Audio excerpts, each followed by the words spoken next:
యుద్ధం మిగిలే ఉన్నది ఆర్మూరులోన సిద్ధం గమ్మన్నడు మన రాకేశల్లా ప్రజలే తన ప్రాణం అంటూ కదిలిన నాయకుడు అభివృద్ధిని కోరి ఆర్మూరు నేలన నిలిసిండు యుద్ధం మిగిలే ఉన్నది ఆర్మూరులోన సిద్ధం గమ్మన్నడు మన రాకేశల్లా ప్రజలే తన ప్రాణం అంటూ కదిలిన నాయకుడు అభివృద్ధిని కోరి ఆర్మూరు నేలన నిలిసిండు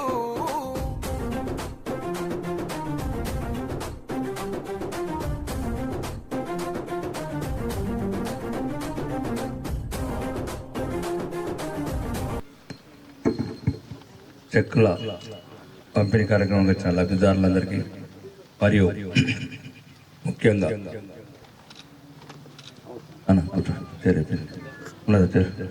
ఇంకో స్థానిక ప్రజాప్రతినిధులు మాజీ ప్రజాప్రతినిధులు మరియు ముఖ్యంగా ఈ గౌరవప్రదమైన చైర్లో కూర్చోబెట్టి నన్ను ఒక ఎమ్మెల్యే అనే గౌరవంతో ఈరోజు ఈ ప్రపంచానికి పరిచయం చేసిన 6 నిమిషాలు రాత్రి పగళ్ళు కష్టపడి నన్ను ఎమ్మెల్యేగా గెలిపించిన భారతీయ జనతా పార్టీ కార్యకర్తలందరికీ నా యొక్క నమస్కారాలు. ముఖ్యంగా నేను ఎందుకు అడిగానంటే ఇప్పుడు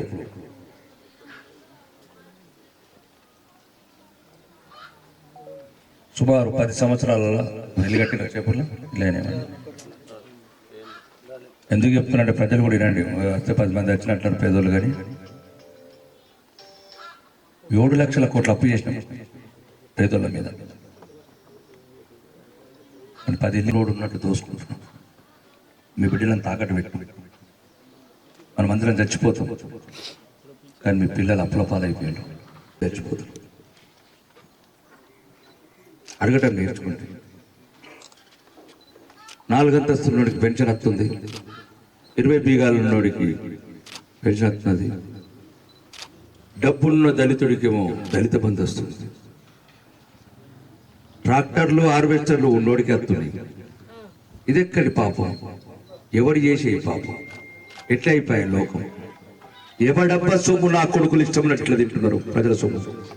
ఫోన్ పని ఎవడబ్బా సొమ్మని తింటున్నారు నా కొడుకులు.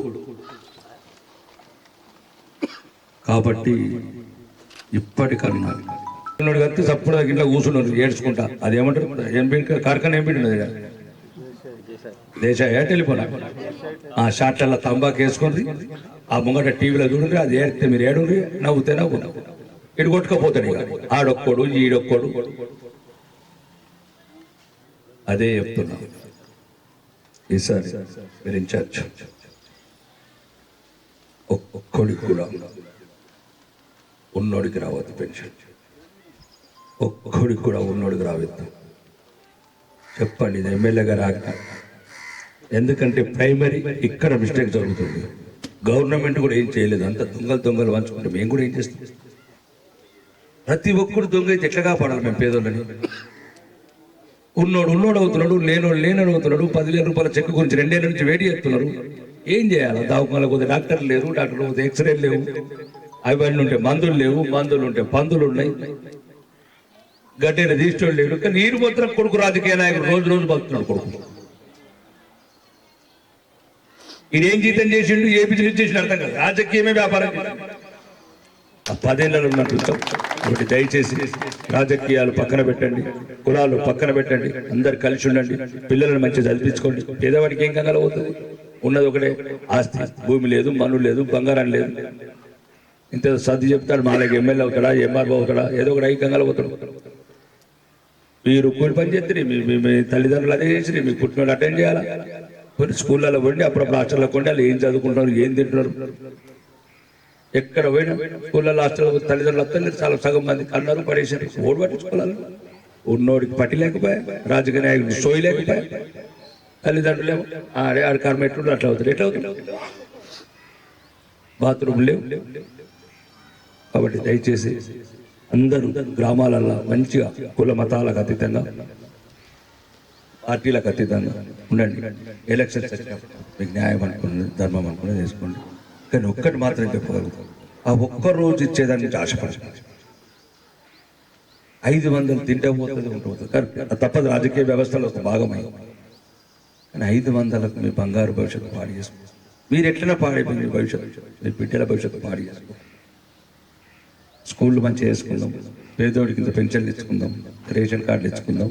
కాబట్టి దయచేసి మాటిని అందరు కలిసి ఉండి, అందరూ మంచిగా ఉండి, ఈ స్కీమ్స్ వస్తున్నాయి నెక్స్ట్ మంత్ నుంచి, ration cards next month start అవుతున్నాయి. ఇప్పుడు అందరూ ఒకటే ఉండండి. ఏదైనా సమస్య వస్తే నా దృష్టికి తీసుకురండి.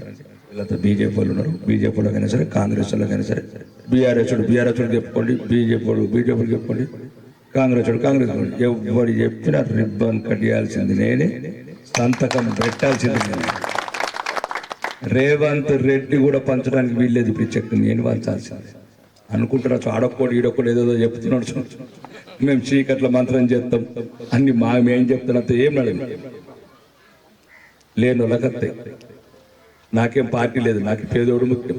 ఉన్నోడికి ఎట్లన్నా బతికిస్తున్నాం, వాడికి ఇచ్చడానికి ఇస్తున్నాం, యూరియా ఇస్తున్నాం, రైతు మాపిస్తున్నాం, రైతు బంధు ఇస్తున్నాం. నేను కొట్లాడేది భూమి లేనోడి గురించి, బువ్వ లేనోడి గురించి.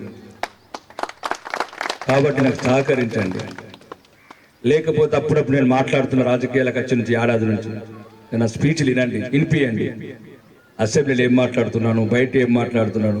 లేకపోతే ఇప్పటికి 9 నెలల నుంచి వాళ్ళదని ₹1 అడిగిందా లేదు. వాళ్ళ బామ్మారి దాన్ని బెదిరికం చెప్తున్నాడు, వాళ్ళ తమ్ముడు ఆడ గెస్ట్ హౌస్ పిలిచి అధికారులను బెదిరిస్తున్నాడా? కులం లేదు, అవినీతి లేదు, బ్రహ్మాన్ రౌడీలు తారుమారు చేయమని కొడుకులేదు. కాబట్టి అన్ని మంచి సమాజం నిర్మించుకుందాం. సమాజం నిర్మించుకుంటే అతను సహకరించండి. ముఖ్యంగా ఈ డబ్బులు కూడా ఆ 10 వచ్చినా 20 వచ్చినా మళ్ళీ అవి పాడి చేసుకోకండి. మళ్ళీ ఇట్లనే కడుపు నొప్పి, కాళ్ళు నొప్పి ఏదైనా వచ్చినప్పుడు హాస్పిటల్లో పెట్టుకున్నాను. గవర్నమెంట్కి 3 ఏళ్ళకి వస్తాయి, 2 ఏళ్ళకి వస్తాయి. కాబట్టి ఆ పైసలు కూడా వేస్ట్ చేసుకోండి. లేనోడికి 10,000 అయితే 10 లక్షల కింద, ఉన్నోడికి 10 లక్షలు 10,000 కింద. ఇవి ఆలోచించుకోండి. కాబట్టి ఈ అవకాశం మీ అందరికీ నా యొక్క ధన్యవాదాలు తెలుపుతూ సెలవు తీసుకుంటాను. లంకాపూరు గడ్డ మీద ఓ పొద్దై పొడిసిండు, కన్ను మూసిన తల్లిని చూసి కొలత చెందినాడు. కష్టాలను ఇష్టంగా ఎదురీది ఎదుగుతుండు, సంకల్పంతో ప్రజాభివృద్ధికి పాటు పడుతూ ఉండు. సమాజమే లక్ష్యం అంటూ అడుగులు వేస్తూ